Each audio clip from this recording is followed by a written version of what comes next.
Hello, my friend. The world of magic, filled with legends and ancient tales, is opening its gates once again.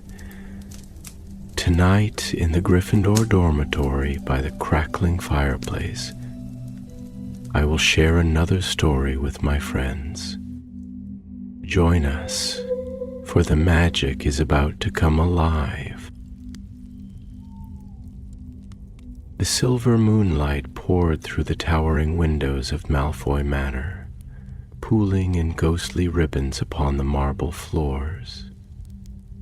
It was a house of old magic, of whispered oaths and ancestral power, a place where time seemed to move differently, as if the very walls remembered the weight of every secret ever spoken within them.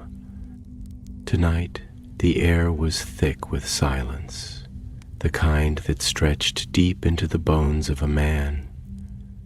Lucius Malfoy stood before the great hearth of his drawing room, his long fingers curled lightly around the rim of a crystal goblet. The fire cast flickering shadows across the high ceiling, illuminating the etched family crest above the mantel. It should have been comforting, this room where his father once stood, where his grandfather had once commanded, but tonight it felt like a tomb. He did not flinch as the grandfather clock in the hall struck midnight, its chime ringing like a whisper of doom.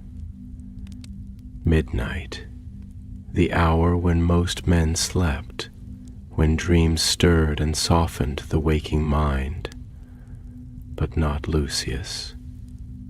Not anymore. The mark on his forearm had burned again that evening, not as a call, no, not yet, but as a warning, a reminder that he was bound to something far greater, far darker than his own ambitions. He had once worn it with pride, that swirling black mark seared into his skin, an emblem of power, of certainty. Now it felt like a shackle, tightening with every breath. With every moment the Dark Lord moved closer to his inevitable return. His hand trembled ever so slightly as he lifted the goblet to his lips. The wine was rich, aged to perfection, but it tasted like nothing at all. A rustle of silk from the doorway. He turned his head just as Narcissa entered, her pale features serene, though her blue eyes, so clear, so piercing, betrayed the same sleepless worry that had settled in his own bones. "You should rest," she said, her voice a gentle command. Lucius let out a breath, the ghost of a sigh. "I find I am not tired." Narcissa did not argue. She crossed the room with the effortless grace of a woman born into elegance and expectation. She was a Malfoy by marriage, but her presence in this house was as inevitable as the turning of the stars. She placed a hand on the back of his chair, her fingers cool against the dark leather. "The house is restless," she murmured. "The walls whisper." Lucius turned fully now, studying her in the dim firelight. Narcissa was not one for dramatics. She did not speak in riddles or flights of fancy. If she said the house was unsettled, it was because it was true. "The wards are intact," he said after a pause, more to himself than to her. "There is no danger." She did not reply, only watching him, waiting for him to say something more. But what could he say? That he felt the same unease creeping along his skin, the same sense that the world outside their walls was shifting, pulling them all toward something inevitable. She reached out, the fabric of her sleeve whispering against his own, and brushed her fingers against his wrist. Her touch was light, barely there, but it was enough to steady him. "Draco is sleeping," she said softly, "dreaming of Quidditch and spells and things that do not yet know the weight of war." Lucius looked away, his throat tightening.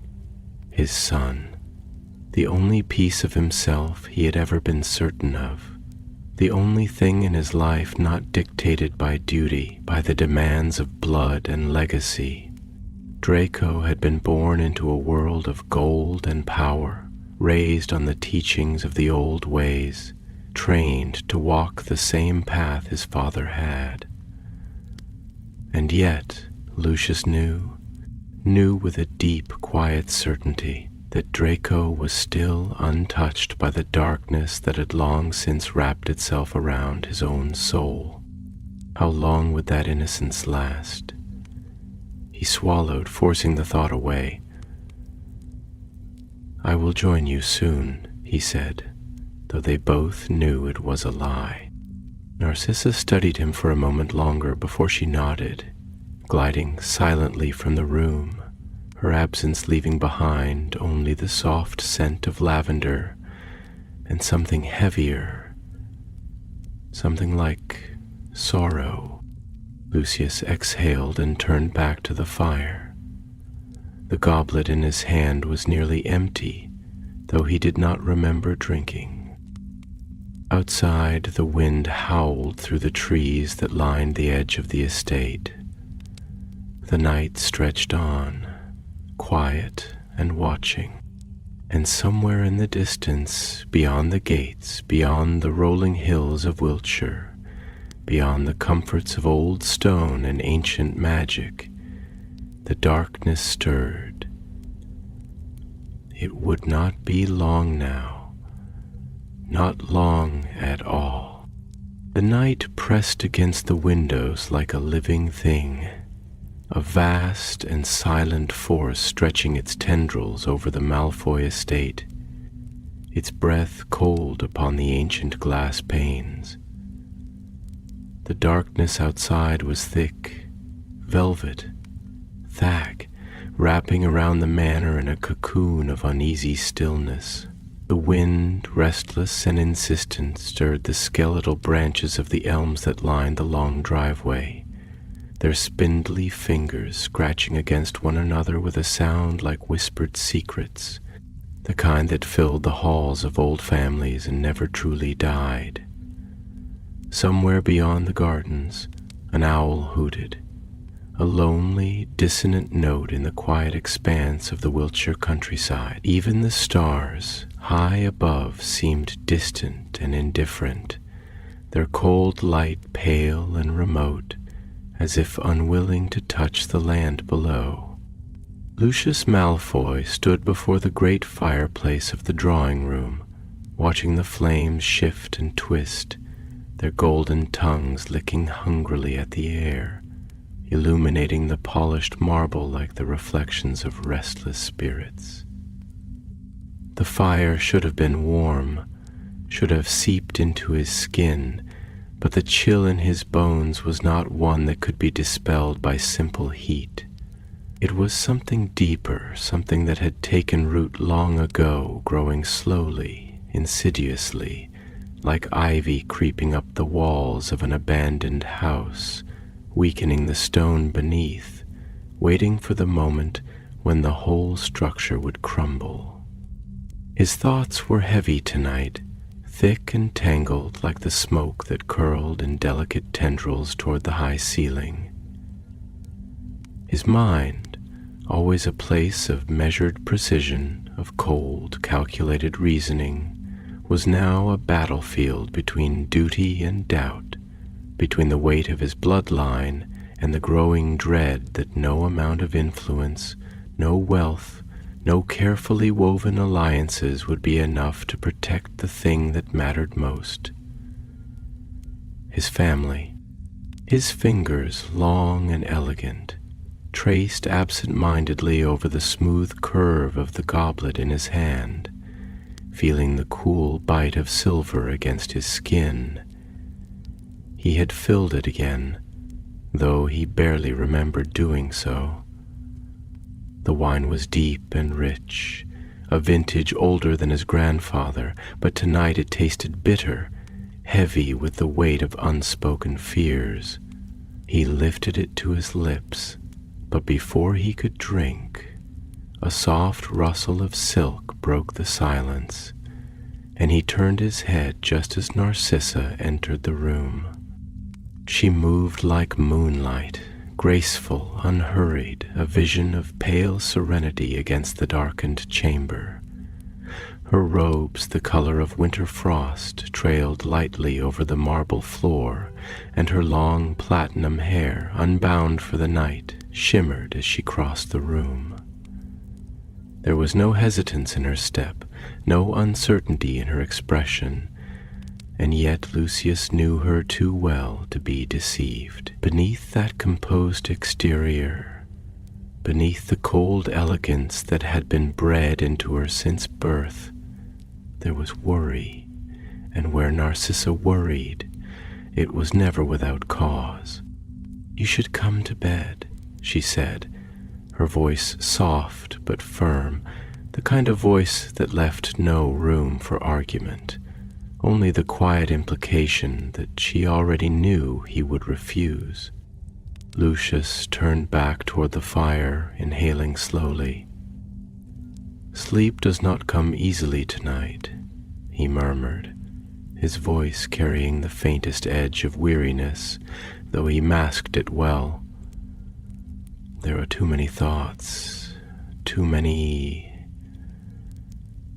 He hesitated, searching for the right word, but in the end he simply sighed. Narcissa was silent for a moment, watching him, studying the way his shoulders were drawn ever so slightly, the way the firelight caught in his pale eyes, making them seem sharper, colder. Then, slowly, she stepped forward, reaching out to trail her fingers over the back of the chair beside him. The movement was light, almost absent, but it spoke of something deeper, a need to touch, to anchor, to remind them both that amidst all the uncertainty there was still something solid, something real. "The house is restless," she murmured at last, her fingers brushing against the fine upholstery. "It feels unsettled, as if it knows." Lucius did not ask what she meant because he already knew. The manor had always been more than just stone and timber, more than the grandeur of its gilded chandeliers and its sprawling halls filled with heirlooms older than the ministry itself. It was alive in its own way, steeped in centuries of magic, in the whispers of those who had walked its corridors before them. It carried the weight of the Malfoy name like a crown upon its brow, and tonight that weight felt heavier than ever. "It changes with the times," Lucius said quietly, his gaze still fixed on the fire. "And the times are changing faster than we anticipated." Narcissa exhaled softly, stepping closer now, her fingers trailing from the chair to the edge of his sleeve. "The Dark Lord's return is no longer a question," she said. And though her voice remained calm, there was something beneath it, something sharp, like a blade hidden in silk. "Only a matter of when. And when that time comes, we must decide, Lucius. Not as Malfoys, as parents." The words struck deeper than any spell, though she had spoken them gently. Lucius finally turned to face her fully, his pale features unreadable, but his eyes held something that even he could not entirely mask. A flicker of something dangerously close to fear.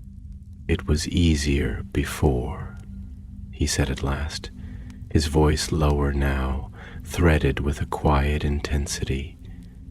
when it was just a cause, when it was about power, about ensuring that the world did not forget the strength of pure blood magic. It was a philosophy then, an ideal, a path laid out for those of us who understood what had to be done to preserve what we are. He paused, exhaling slowly. But now, Narcissa finished for him, it is not a philosophy. It is a war. Lucius nodded, turning slightly, his gaze sweeping over the darkened room. The air was thick, heavy with the weight of unspoken words, the scent of burning cedar and aged wine mingling in the dim light. The house, once a place of certainty, now felt like something else entirely. A cage, perhaps, or a tomb. For a long moment, neither of them spoke. The silence stretched between them, vast and full of meaning. And then, slowly, Narcissa reached out, pressing her fingers against his wrist. "You are not a fool, Lucius," she said softly. "You see what is happening. You see what he is becoming. Tell me honestly, when you look into the future, into the world he wishes to build, do you see a place for Draco in it?" Lucius did not answer immediately. He could not, because the truth he had buried beneath layers of duty, of expectation, of blood-bound loyalty, was one he did not yet have the strength to say aloud. Instead, he simply looked away, his grip tightening around the goblet until his knuckles turned white. Outside, the wind howled against the windows, pressing against the glass like an unseen force desperate to be let in. And somewhere, beyond the walls of Malfoy Manor, in the farthest reaches of the darkened world, something stirred. The night was not yet over, and neither was the storm that was coming. The night deepened, and the world outside Malfoy Manor seemed to draw a slow and measured breath, as if the darkness itself were sentient, watching, waiting, pressing against the great stone walls like a whisper too soft to be heard, but impossible to ignore. The branches of the ancient yew trees beyond the gardens twisted in the wind, their gnarled limbs clawing at the air, restless, uneasy, as though they too sensed what was coming, as though they could feel the silent, inevitable pull of fate as surely as Lucius could. He had long understood the language of inevitability.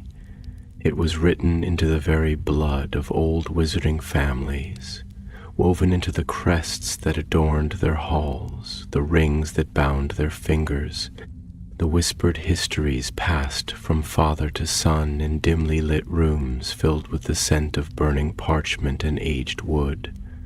The Malfoys did not resist the tides of history. They rode them, shifting their weight where necessary, adjusting their course with measured precision. And yet, for the first time, Lucius was beginning to wonder whether the tide was one that could be navigated at all, or whether they were simply standing on the shore, waiting for the wave that would finally consume them.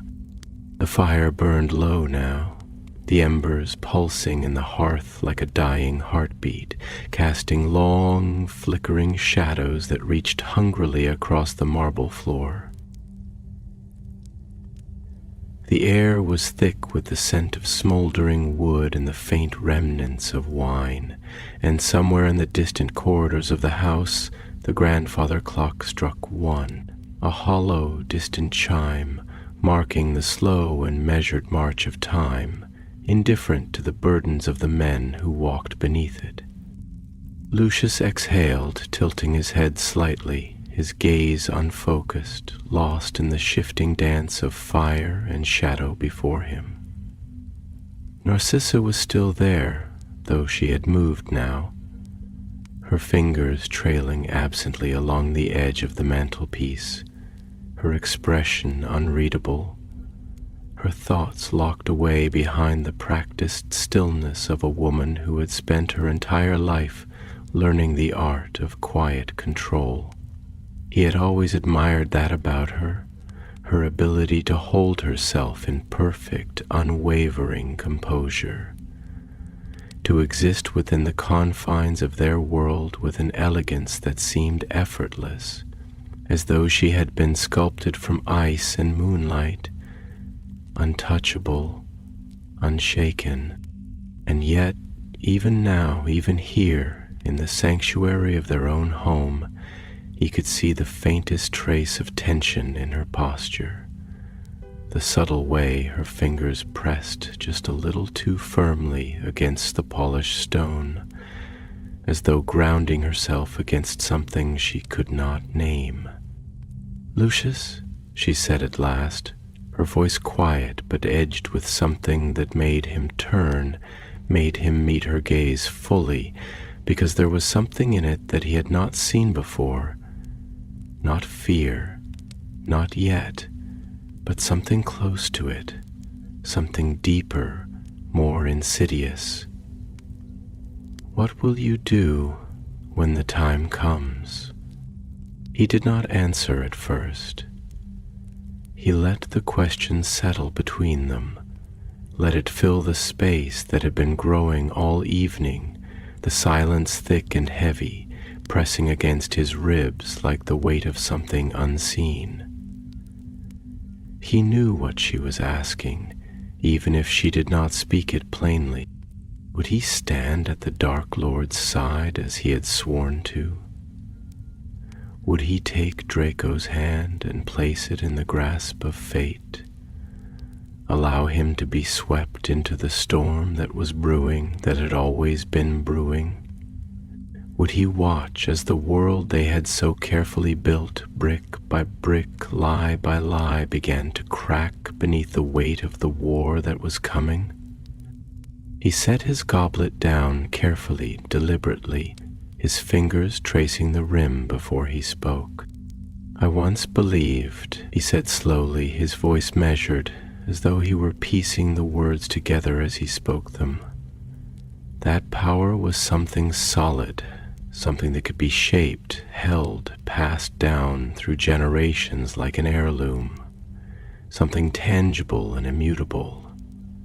I believed that it was ours by right, that the blood in our veins determined the course of our lives as surely as the stars determined the course of the heavens.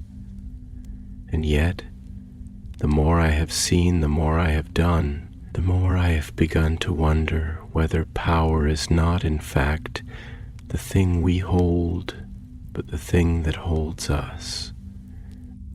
Narcissa was silent, watching him, waiting.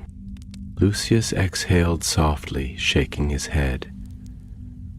"I look at Draco," he continued, "and I see a boy who does not yet know the weight of the world he was born into.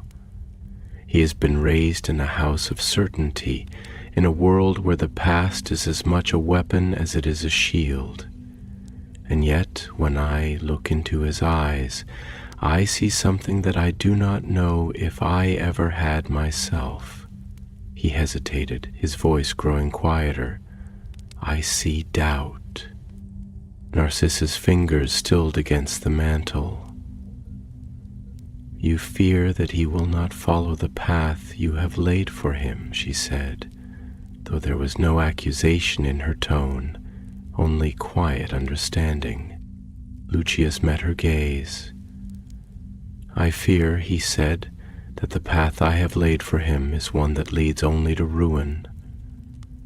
I fear that by the time he realizes it, it will be too late." The wind outside pressed harder against the windows, rattling the panes like unseen hands, and the fire flared for a moment before settling again, casting long, twisting shadows across the floor. Narcissa did not look away, did not lower her gaze. "You still have a choice, Lucius," she said softly. "We still have a choice."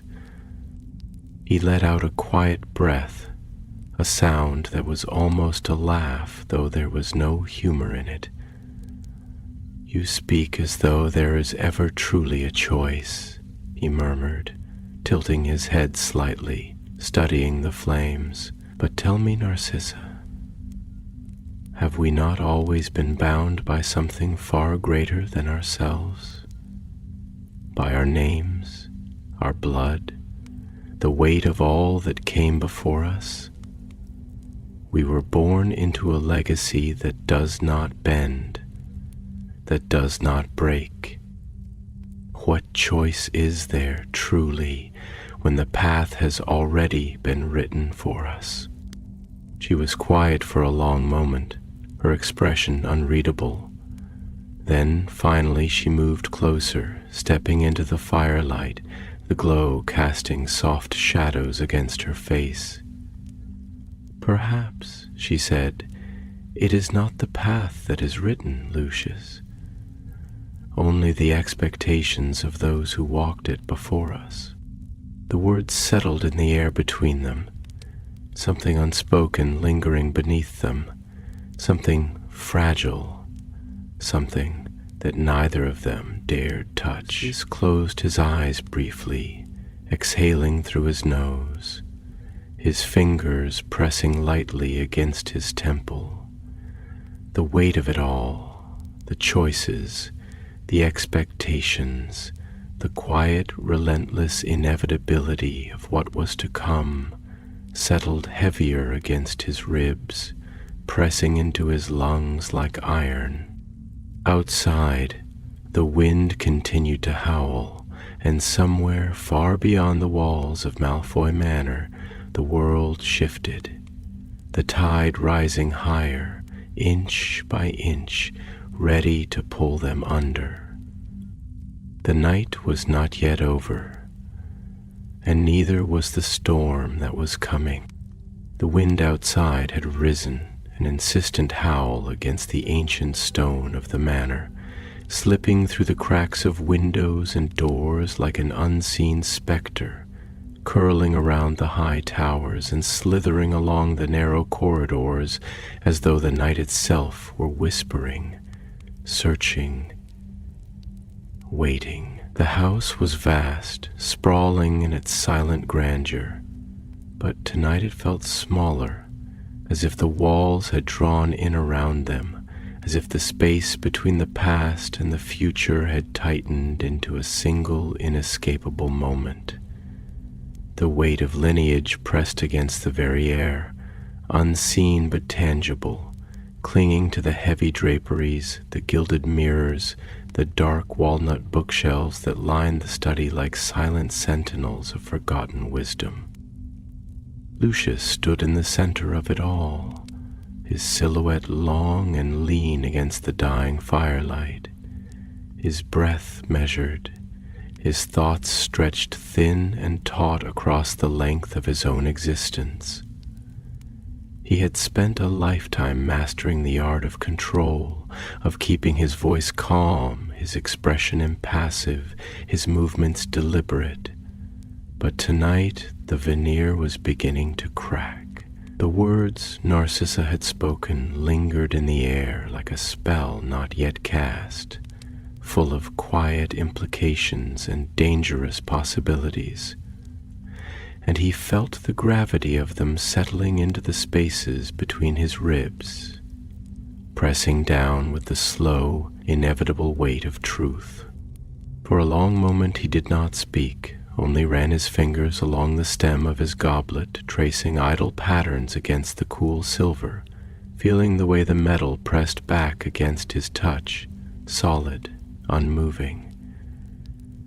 He could feel Narcissa's presence behind him, still and patient, waiting, not with the expectation of obedience, but with something else, something more difficult, something heavier.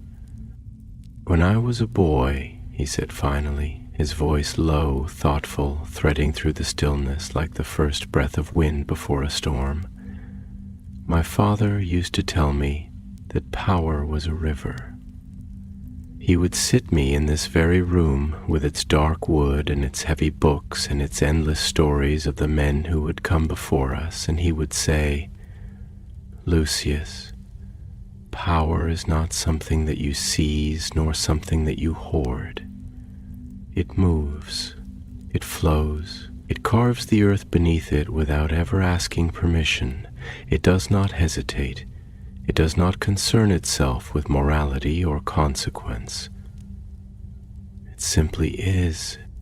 He exhaled, a quiet breath through his nose, his gaze still fixed on the fire, watching as the embers shifted and cracked, as the last fragile tongues of flame danced in the vastness of the dark. "I believed him," he murmured. "Of course I did. I was raised to believe him." It was a comforting thought in its way, that power did not belong to men, that it existed beyond them, that those who understood its nature could shape it, wield it, bend it to their will. And for a long time I built my life on that belief. I did as I was expected. I played the game.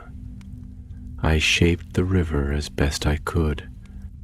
He turned then, meeting Narcissa's gaze fully, his expression unreadable, but his eyes, pale, sharp, filled with something deeper than thought, revealing something else.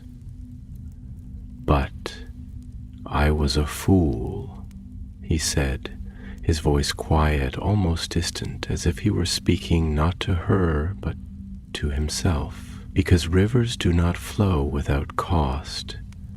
They erode the land beneath them. They carve canyons where once there was solid ground. And if you stand in their path for too long, if you think yourself strong enough to shape them forever, you do not control them. They consume you. Narcissa did not speak at first. She simply watched him, her expression calm, but her fingers curled ever so slightly into the fabric of her robe, the only sign of the storm that lay just beneath her surface. When she did speak, her voice was soft but steady, woven with something deeper than mere conversation. "And is that what you fear, Lucius?" she asked. "That you are standing in the river's path?" He let out a quiet breath, something that might have been a laugh if it had carried any warmth.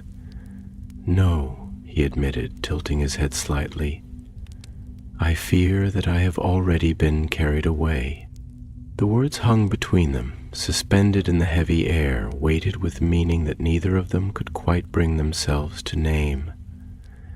The fire crackled softly in the hearth, sending thin wisps of smoke curling toward the ceiling, and the wind outside pressed harder against the glass, a low, mournful sound, like the distant echo of something ancient and unspeakable.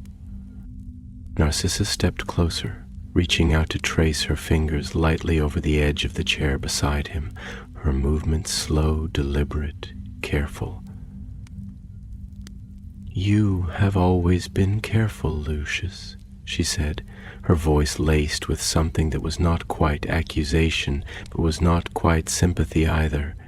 "You have always known where to stand, how to move, how to ensure that you are never on the wrong side of history. But tell me this. When you imagine what is coming, when you close your eyes and let yourself truly see it, do you still believe there will be a place for us in the world that is left behind?" Lucius did not answer immediately.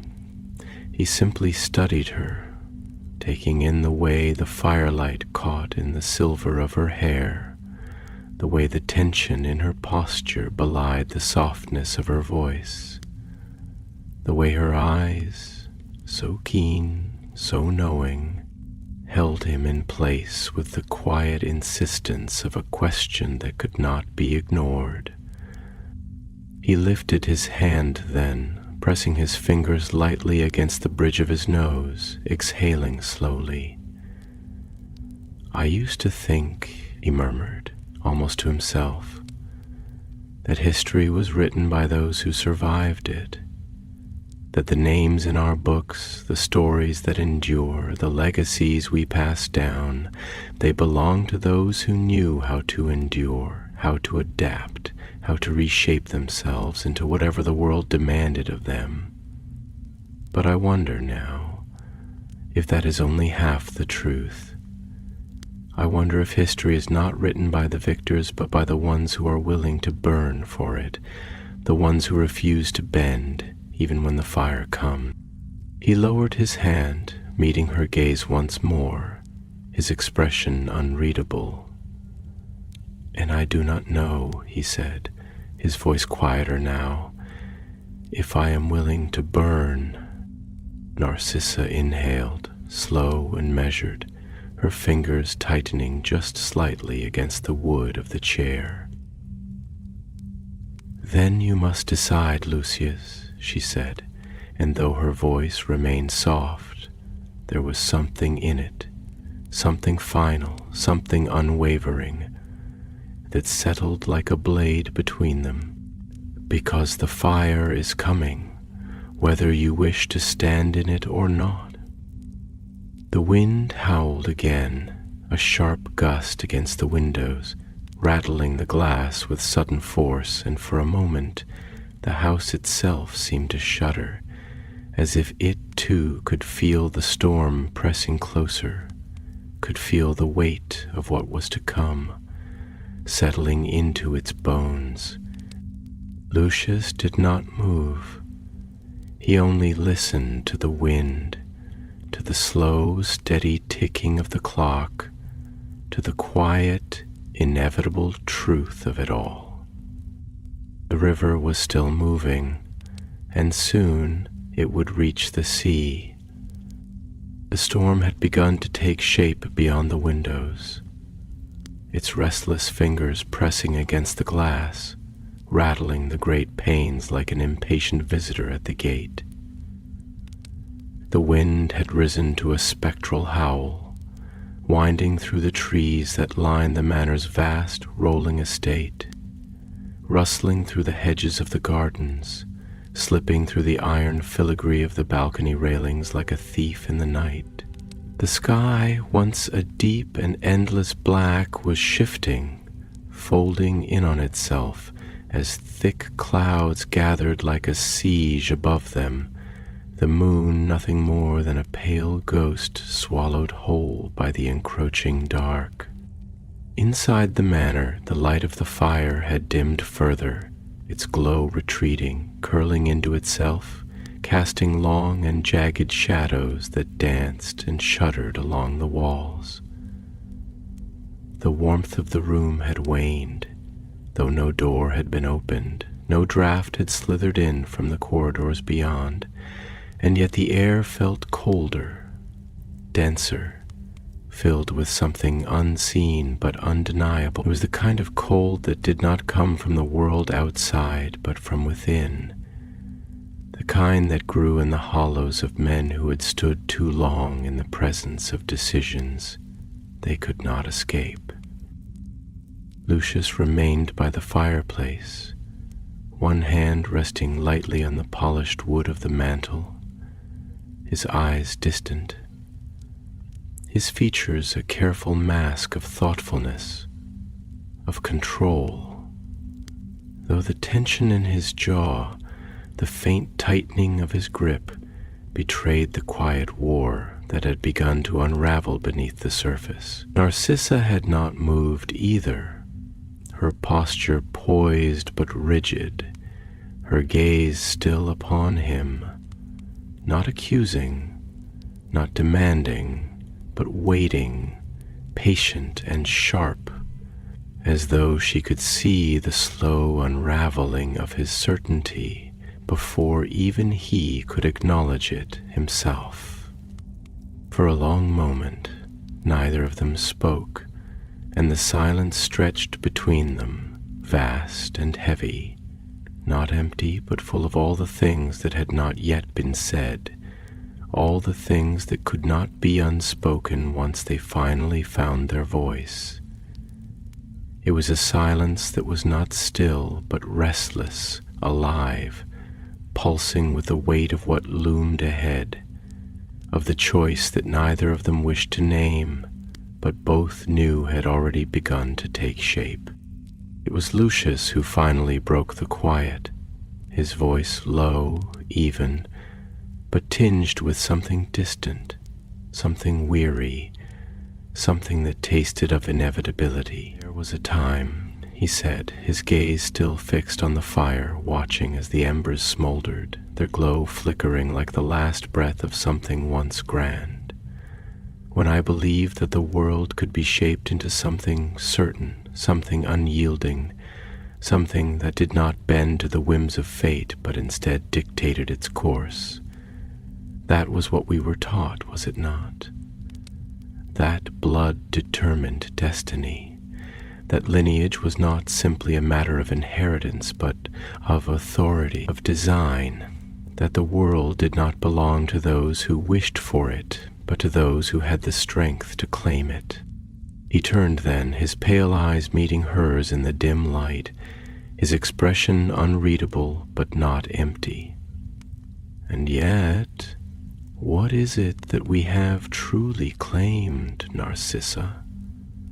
His voice was quiet but firm, laced with something more than doubt, something darker, heavier, as though the words themselves carried a weight that he had only now begun to feel pressing against his chest. Look at what we have built, what we have spent a lifetime constructing, brick by careful brick, deception by measured deception, and tell me, does it stand? Or have we only built a house of glass, fragile and gleaming, waiting for the moment the first stone is cast? Narcissa did not answer immediately, did not rush to fill the space his words had left behind. Instead, she stepped closer, her movements slow, deliberate, the faint rustle of her silk robes barely audible over the distant murmur of the wind outside. When she spoke, her voice was soft but steady, like the quiet certainty of something unshaken even in the face of a coming storm. "We have always known," she said, her gaze never wavering, her fingers tightening slightly at her sides, "that power is not something that is given freely.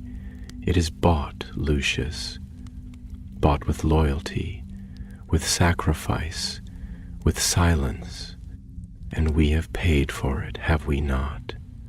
Paid in blood, paid in secrets, paid in all the things we have chosen to look away from." She tilted her head slightly, the candlelight catching in the pale curve of her cheek, in the cool glint of her silver eyes. "And now you ask if it was worth it." A pause, brief but deliberate. "Tell me, Lucius, did you ever truly believe that it would be?"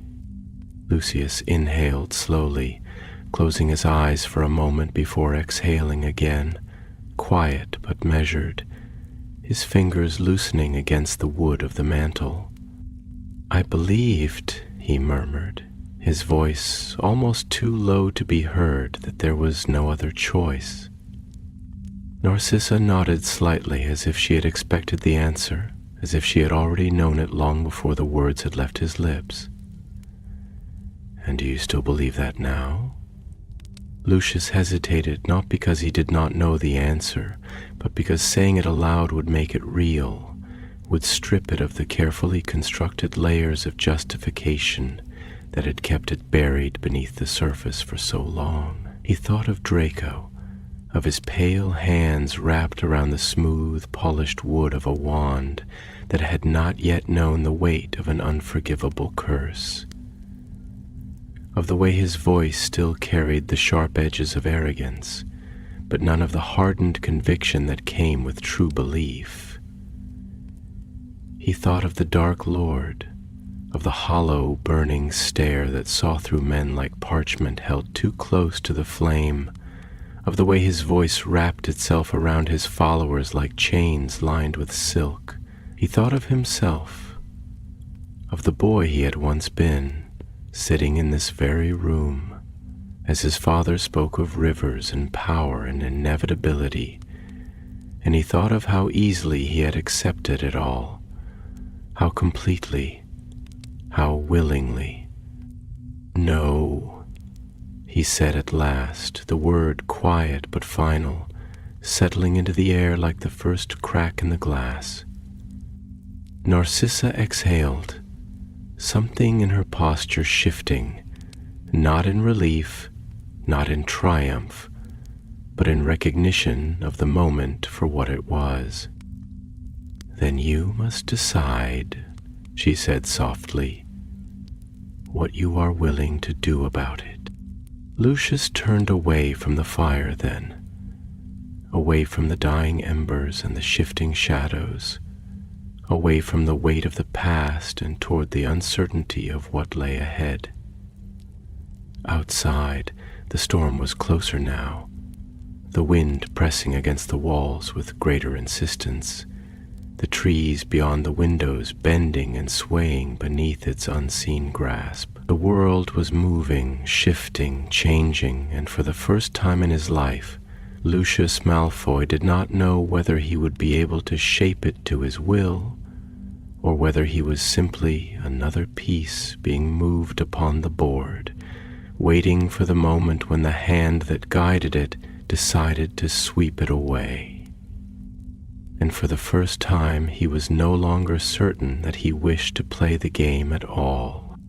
The night deepened, stretching its vast and silent dominion over the land, pressing its unseen weight upon the great stone walls of Malfoy Manor, creeping through the long corridors and cavernous halls with the delicate, lingering touch of an intruder who did not need doors to enter.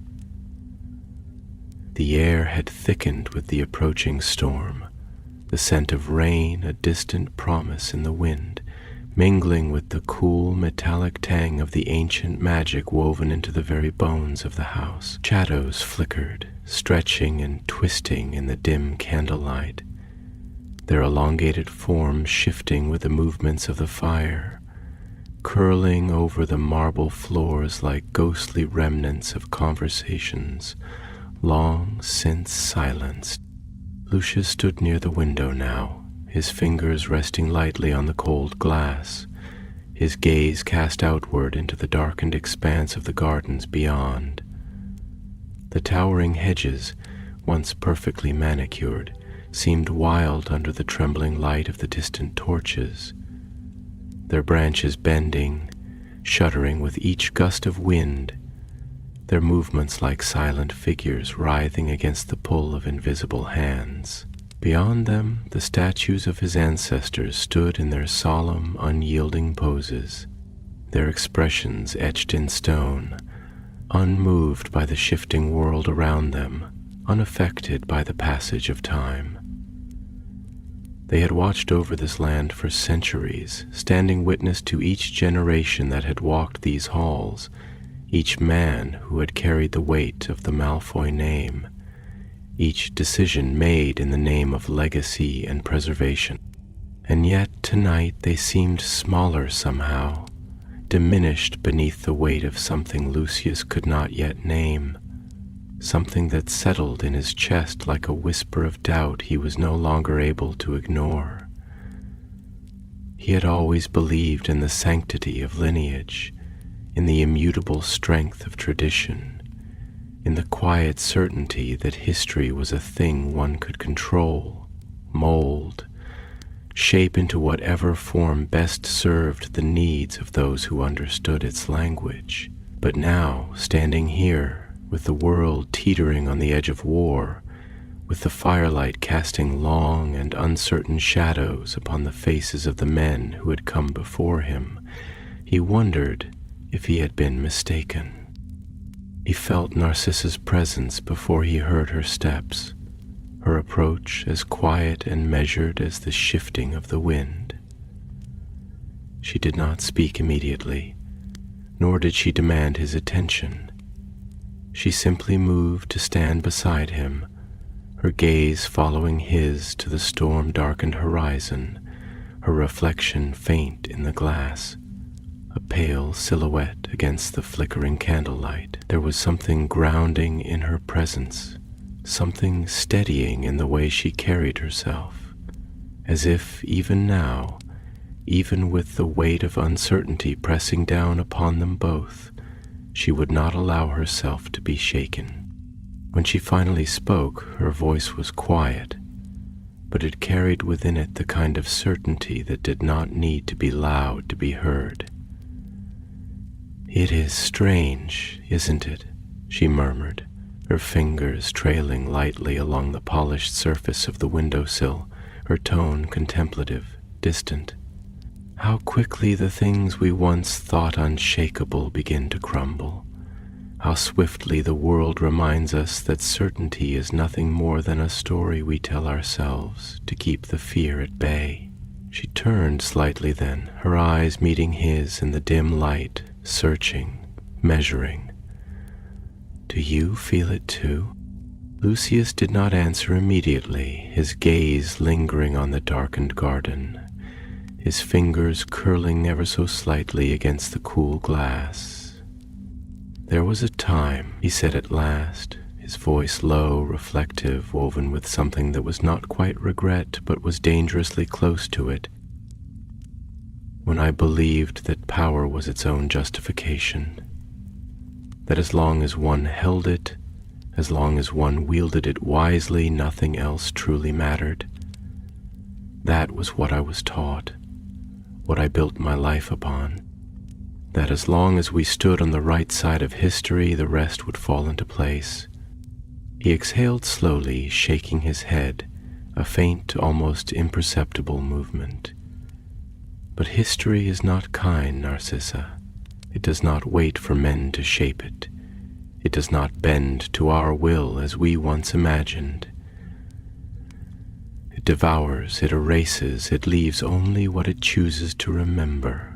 And I fear—" He hesitated, the weight of the admission settling into the space between them. "I fear that when the dust settles, when the fire has burned itself out, there will be nothing left of us at all." Narcissa studied him for a long moment, her expression unreadable, her gaze sharp, cutting, seeing through him in a way that no one else ever could. "And yet," she said quietly, tilting her head just slightly, "you are still here, still standing in this house, still holding on to what you have built, still waiting." She paused, her fingers trailing over the smooth fabric of her sleeve. "Tell me, Lucius, what is it you are waiting for?"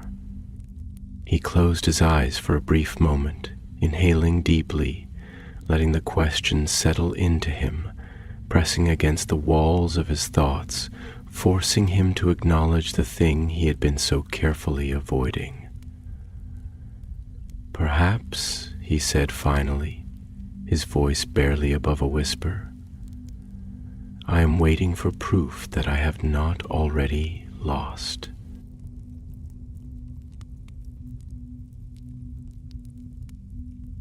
The words hung in the air between them, fragile, dangerous, edged with something neither of them could quite name.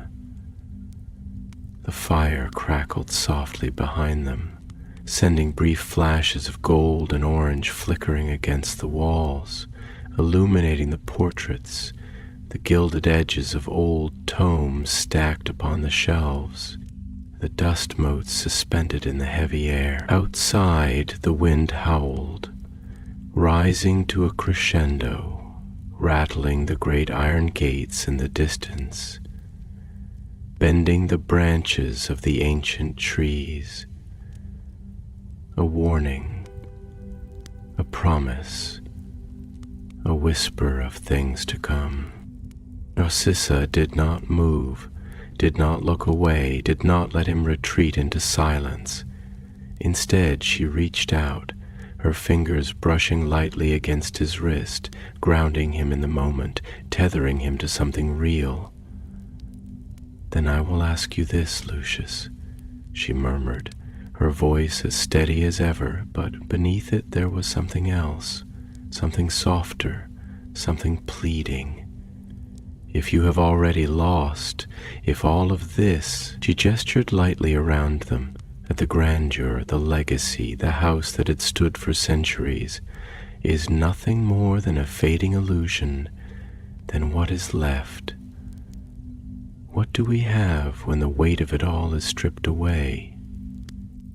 He turned to her then, fully, his gaze meeting hers, and for a moment, for the first time in what felt like years, there was no calculation, no measured mask of composure, no carefully constructed facade. There was only Lucius Malfoy, a man standing in the ruins of his certainty, searching for something, anything to hold on to. "You," he said softly, the word barely more than breath, but carrying within it the weight of everything he had left unspoken. "We have you, and we have Draco." Narcissa exhaled, something flickering in her eyes. Relief, sorrow, understanding, something deeper than words could capture. She nodded once, slow, deliberate, and when she spoke again, her voice was quieter, but no less certain. "Then that is enough." Outside, the storm pressed closer, the first drops of rain beginning to streak against the windows. A quiet, insistent rhythm, steady and unrelenting. Lucius did not look away from her, and for the first time in a long, long while, he thought that perhaps, just perhaps, he was beginning to understand what it meant to choose something greater than power. The rain had begun in earnest now, each drop a soft, insistent knock against the great arched windows of the drawing room, rolling in silver rivulets down the glass, pooling in the crevices of the stone balcony beyond. The wind had risen to a restless whisper, threading through the narrow corridors and grand staircases of Malfoy Manor, rustling the ancient tapestries that lined the walls, slipping beneath the heavy wooden doors and curling around the flickering candle flames like an unseen breath. The storm was no longer distant, no longer a murmur on the horizon. It was here, pressing against the walls, wrapping itself around the estate like a living thing, a silent witness to the conversation that unfolded within. Lucius remained at the window, his fingers resting lightly against the cool surface of the glass, his gaze unfocused, tracing the shifting patterns of raindrops as they slid downward, merging, separating, distorting the view beyond. He did not need to see the grounds to know what lay beyond. The labyrinthine gardens, the grand stone fountain at the center of the courtyard, the yew trees swaying under the weight of the wind. He knew every path, every statue, every shadowed alcove where the moonlight hesitated to touch. He had spent his life within these walls, walking the same corridors, standing beneath the same ceilings where his father and his father before him had once stood, feeling the same weight of expectation settle upon his shoulders. And yet, in this moment, the house that had always been his sanctuary, his fortress, his certainty, felt unfamiliar, like a painting in which the lines had blurred. The colors bled together, the familiar shapes twisted into something unrecognizable. Behind him, Narcissa moved with measured grace, her presence a quiet contrast to the turbulence outside. She did not press him for words, did not demand explanations or assurances.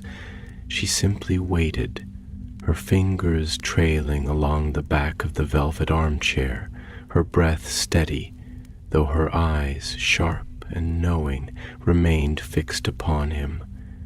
She understood the nature of silence, the weight of unspoken words, the careful, fragile moments between decisions. She knew him well enough to recognize when he was unraveling, when the careful precision of his composure had begun to fray, thread by delicate thread.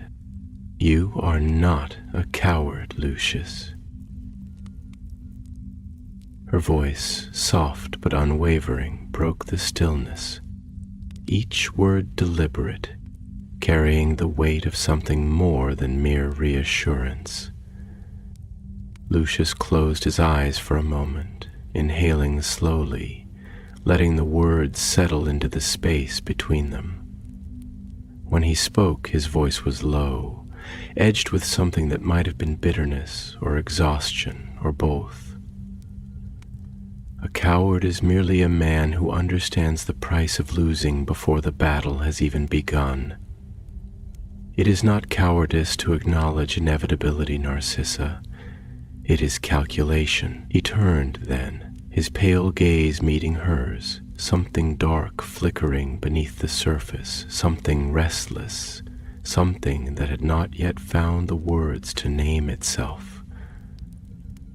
"Tell me, if a man sees a storm on the horizon, is it cowardice to seek shelter? Is it cowardice to recognize that the wind does not change for the sake of those who stand in its path?" Narcissa held his gaze, her expression unreadable, though there was something in her eyes, something deep, something ancient, something that had been carved into her long before this night, long before the war had begun its slow and merciless descent upon them.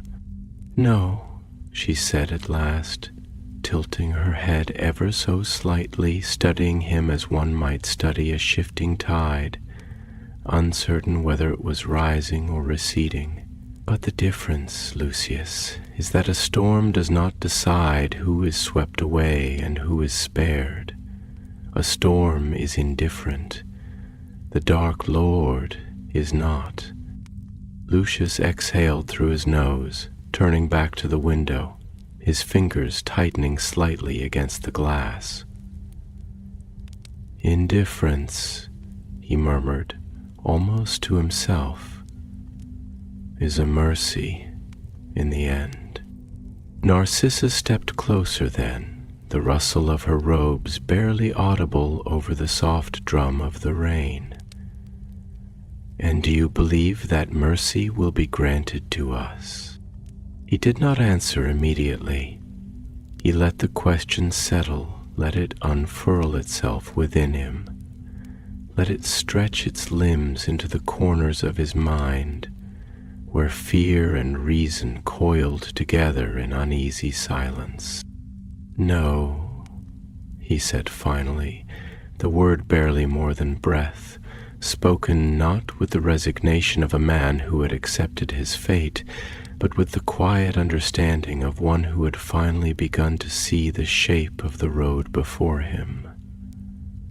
"No, I do not." Narcissa's fingers brushed against the edge of his sleeve then, the lightest of touches, but one that was deliberate, grounding, pulling him back from the depths of his own thoughts. "Then what will you do?" Lucius hesitated. The answer should have been simple. The answer should have been the same as it had always been. The answer his father would have given. The answer his grandfather would have spoken without hesitation. You endure. You survive. You align yourself with power, as one aligns a ship with the wind, bending only as much as is necessary to remain upright. You do not fight the current.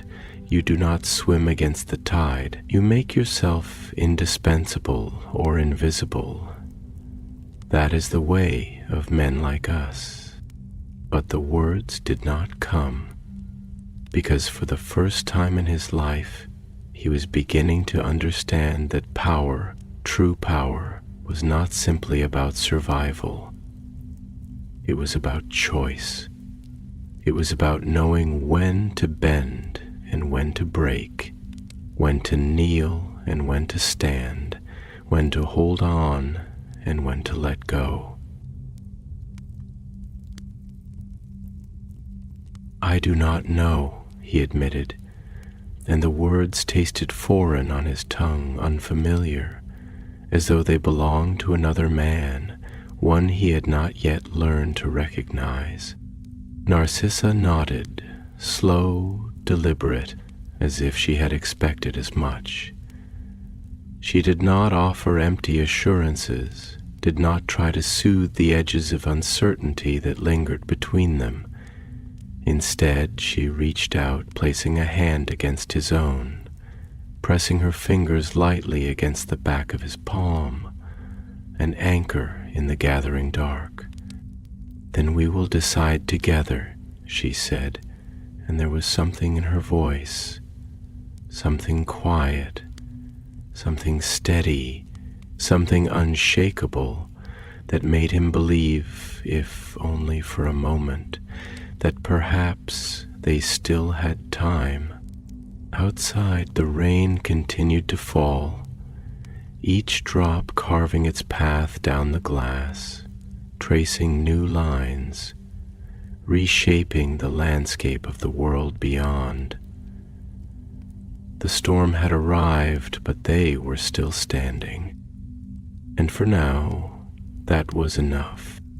The rain had settled into a steady rhythm now, a soft, insistent patter against the high-arched windows, each drop carving its own path down the darkened glass, merging and separating, forming rivulets that wove their way toward the stone balcony beyond.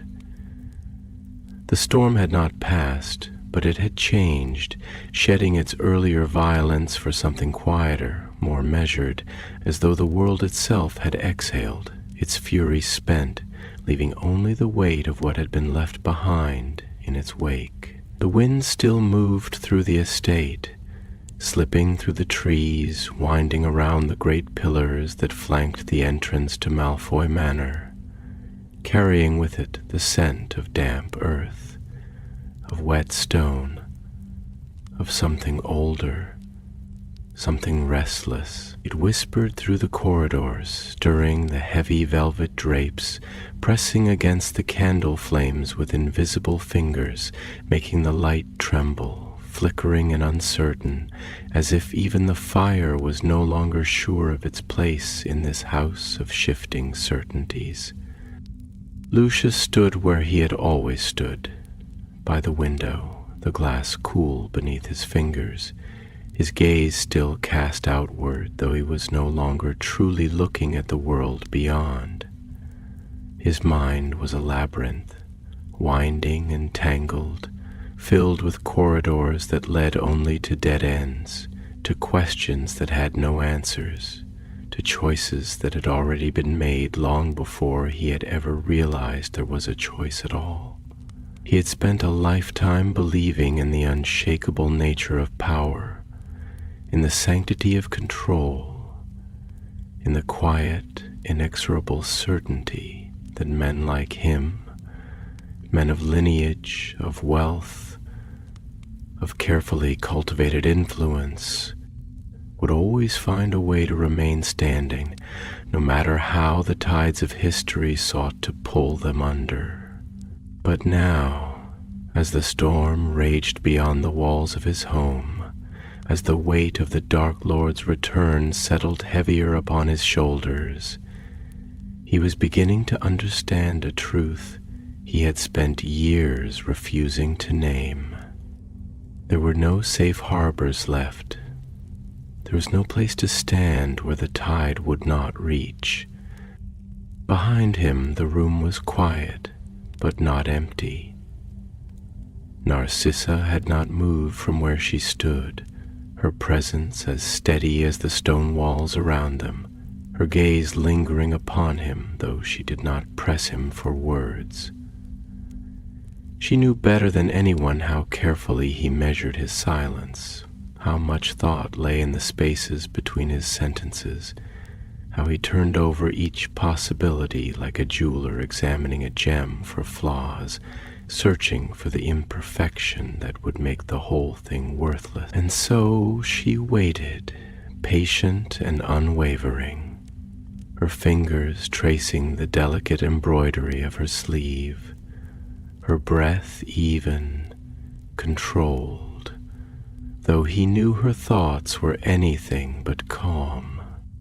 When she finally spoke, her voice was soft, but there was an edge to it, something sharp, something that cut through the quiet like the first crack in glass. "You have always been a man who values control, Lucius," she said, tilting her head slightly, studying him with those pale, piercing eyes that saw more than he wished they did. "It is what defines you, what shapes you, what has made you who you are. But tell me this. If control is what you have always relied upon, what will you do when there is none left to wield?" Lucius did not turn immediately. He let the question settle, let it press against the edges of his mind, let it settle into the spaces where doubt had already begun to take root. When he did speak, his voice was quieter than before, but no less certain, no less edged with the weight of what lay between them. "There's always control," he murmured, lifting his hand from the window pane, turning it over as if inspecting something invisible upon his palm.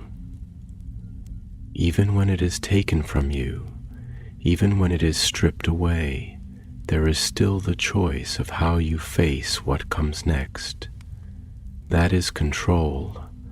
That is the last thing that can ever be taken." He turned then, meeting her gaze, his expression unreadable, but his eyes. Those sharp, pale eyes, holding something deeper, something more vulnerable than he had allowed in years. "The question, Narcissa, is whether I am willing to wield it in a way I never have before." She stepped closer then, the hem of her robes brushing against the marble floor, the flickering candlelight catching in the silver of her hair, making her look almost ethereal, almost untouchable, though he knew that beneath the carefully controlled exterior, she was just as much a prisoner of this war as he was. "And are you?" she asked, her voice quieter now, not demanding, not insistent, but something gentler, something closer to hope. Lucius exhaled, closing his eyes briefly, tilting his head back slightly, as though the weight of it all had become too much, as though he could feel the walls pressing in, the house around him shifting, changing, no longer the fortress it had once been, but something else entirely, a cage, a monument, a relic of a world that was already slipping away. "I do not know," he admitted, and there was something painful in the honesty of it, something raw, something that made the air between them feel heavier, denser, filled with all the things they could not yet bring themselves to say. Narcissa's fingers brushed lightly against his wrist, a touch so faint it might have been mistaken for a ghost of movement, but it was deliberate, grounding, a tether in the storm. "Then we must decide soon," she said, and though her voice remained calm, there was something beneath it, something urgent, something that whispered of time running out. Lucius nodded, slow, measured, and for a moment, just a moment, he allowed himself to lean into the weight of her presence, to draw some quiet strength from the knowledge that whatever came next, they would face it together. Outside, the storm continued its steady assault upon the manor, the wind howling through the trees, the rain tracing its endless paths down the glass, but within the walls there was only silence, only the soft flicker of candlelight, only the slow, deliberate breath of two people standing at the edge of something they could not yet name. The tide was rising, and soon they would have to decide whether they would be carried with it or whether they would finally learn how to swim. The storm had not relented, but it had changed. The wind no longer howled like a beast tearing at the doors of Malfoy Manor. Instead, it had settled into something lower, deeper, more insidious. A quiet, ceaseless force, slipping through the cracks, rattling the iron gates in the distance, seeping into the stone foundations like an unspoken warning. The rain had softened, but it did not stop, tracing silver lines down the glass in slow, unbroken rivers, distorting the view of the gardens beyond, blurring the lines between sky and earth, until it was impossible to tell where one ended and the other began. It was the kind of night that made the world feel smaller, as though the weight of the clouds pressing down upon them had stolen away the horizon itself, leaving only this house, these walls, this moment. Lucius remained where he was, his fingers now loosely clasped before him, his body still but his mind restless, caught in the unending tangle of thought that had come to define him in recent weeks. He had once believed that decisions, true decisions, were made in moments of action, that a man's fate was shaped at the point of his wand, in the space between breath and spell, in the cold clarity of a single irreversible choice. But he understood now that this was a lie, a comforting fiction woven by those who had never had the luxury of doubt. The truth, the unbearable, suffocating truth, was that decisions were made long before the moment came. They were made in the quiet spaces, in the silence of a dimly lit room, in the weight of a conversation that had no answer, in the slow, creeping realization that a path had already been chosen, not by impulse, not by necessity, but by the slow and relentless erosion of every other option. Behind him, the fire had begun to dim, the embers pulsing weakly beneath the soft blanket of ash, their glow casting only the faintest flickers of gold across the polished floor.